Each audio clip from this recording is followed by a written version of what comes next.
Beri maklumat dedah skandal Sabah, adakah ini babak baru atau strategi lama? Pendedahan video penuh melibatkan skandal rasuah Sabah bukan sekadar menggoncang politik negeri tetapi juga membangkitkan persoalan besar tentang integriti dan keberanian pihak berkuasa dalam membantras rasuah. Kepercayaan atau kehilangan kepercayaan. Keputusan pemberi maklumat untuk mendedahkan rakaman kepada media dan bukannya melalui saluran SPRM mencerminkan defisit kepercayaan terhadap institusi negara. Ironinya, ini datang daripada sistem yang sepatutnya melindungi mereka yang berani tampil demi kepentingan awam. Adakah ini tanda kelemahan sistem atau strategi untuk menarik perhatian orang ramai? Isu besar penerima versus pemberi rasuah. Syafiq Abdullah, peguam yang sering kontroversi, mengutarakan soal penting. Siapa yang perlu diberi fokus, pemberi rasuah atau penerima rasuah? Dalam kes ini, penerima rasuah adalah individu yang diberi mandat oleh rakyat untuk menjaga kepentingan mereka. Jika benar dakwaan ini, ia mencerminkan pengkhianatan besar terhadap amanah awam. Politik versus kebenaran. Ketua Menteri Sabah Haji G. Nor mendakwa ini adalah serangan politik untuk melemahkan pemerintahannya. Namun, pemberi maklumat mendakwa memiliki bukti kukuh termasuk video dan mesej WhatsApp. Jadi, persoalannya, apakah ini usaha politik semata-mata atau ada kebenaran yang cuba disembunyikan? Apa seterusnya? Rakyat Sabah berhak tahu kebenaran. Pihak berkuasa tidak boleh melengah-lengahkan siasatan atau berdolak-dalik dengan alasan teknikal. Jika bukti kukuh ada, tindakan harus diambil tanpa memilih bulu sama ada terhadap ahli politik atau pemberi maklumat itu sendiri jika terbukti bersalah. Kes ini bakal menjadi ujian besar kepada SPRM dan sistem keadilan negara. Adakah kita benar-benar serius dalam membantas rasuah atau ini sekadar skrip lama dalam sandiwara politik Malaysia?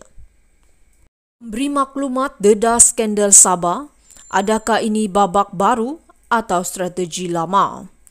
Pendedahan video penuh melibatkan skandal rasuah Sabah bukan sekadar menggoncang politik negeri tetapi juga membangkitkan persoalan besar tentang integriti dan keberanian pihak berkuasa dalam membantras rasuah. Kepercayaan atau kehilangan kepercayaan. Keputusan pemberi maklumat untuk mendedahkan rakaman kepada media dan bukannya melalui saluran SPRM mencerminkan defisit kepercayaan terhadap institusi negara. Ironinya, ini datang daripada sistem yang sepatutnya melindungi mereka yang berani tampil demi kepentingan awam. Adakah ini tanda kelemahan sistem atau strategi untuk menarik perhatian orang ramai? Isu besar penerima versus pemberi rasuah. Syafiq Abdullah, peguam yang sering kontroversi, mengutarakan soal penting. Siapa yang perlu diberi fokus, pemberi rasuah atau penerima rasuah? Dalam kes ini, penerima rasuah adalah individu yang diberi mandat oleh rakyat untuk menjaga kepentingan mereka. Jika benar dakwaan ini, ia mencerminkan pengkhianatan besar terhadap amanah awam. Politik versus kebenaran. Ketua Menteri Sabah Haji G. Nor mendakwa ini adalah serangan politik untuk melemahkan pemerintahannya. Namun, pemberi maklumat mendakwa memiliki bukti kukuh termasuk video dan mesej WhatsApp. Jadi, persoalannya, apakah ini usaha politik semata-mata atau ada kebenaran yang cuba disembunyikan? Apa seterusnya? Rakyat Sabah berhak tahu kebenaran. Pihak berkuasa tidak boleh melengah-lengahkan siasatan atau berdolak-dalik dengan alasan teknikal. Jika bukti kukuh ada, tindakan harus diambil tanpa memilih bulu sama ada terhadap ahli politik atau pemberi maklumat itu sendiri jika terbukti bersalah. Kes ini bakal menjadi ujian besar kepada SPRM dan sistem keadilan negara.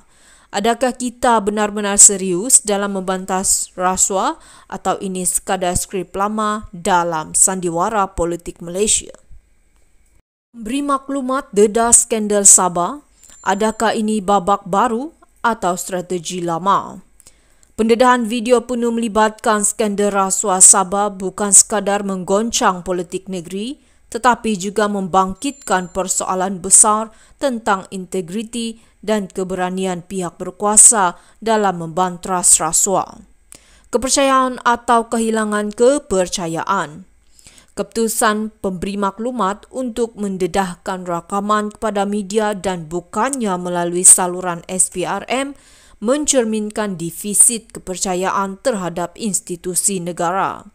Ironinya, ini datang daripada sistem yang sepatutnya melindungi mereka yang berani tampil demi kepentingan awam.